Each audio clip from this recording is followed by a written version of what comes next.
For the first question, we're picking the free body diagram that represents the forces acting on the ball when the ball is at the highest point in its trajectory towards home plate when we ignore air resistance.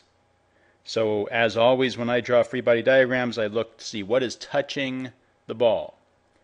If there's no air resistance, then the air is not touching it, or we're ignoring that. So nothing's touching the ball. What can reach in from a distance? Gravity.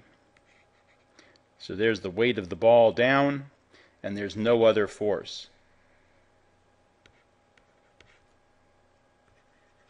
So I would pick diagram B, and how would I label them? That's the weight of the ball, which is equal to mg, the force of gravity. Now let's take a look at what happens when we include air resistance. What's touching the ball? The air is touching the ball. What direction would air resistance be? Opposite the direction of motion. What can reach in from a distance? Gravity. So I would pick E as the right free body diagram if we include air resistance. What are the forces? Air drag and the weight of gravity, the force of gravity. Just to check your understanding of this problem, let's try it again, but let's put the ball a little further down in its trajectory. Let's pretend the ball is now at the red dot. The red dot is the ball. So the ball is on its way down towards home plate. Go ahead and draw the free body diagram ignoring air resistance and the free body diagram including air resistance.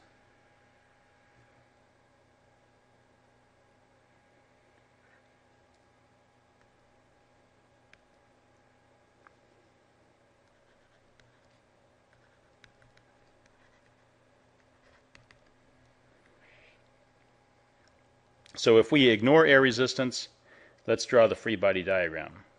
Nothing is touching the ball because we're ignoring the interaction with the air. The only thing that's touching that can reach in from a distance and apply a force that we know about now is gravity. So we have the force of gravity acting straight down on the ball and no other forces. If we include air resistance, we've got our ball here. What's touching the ball? The air, and it's pushing directly opposite the direction of motion.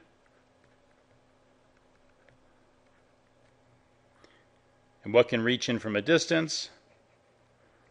Gravity.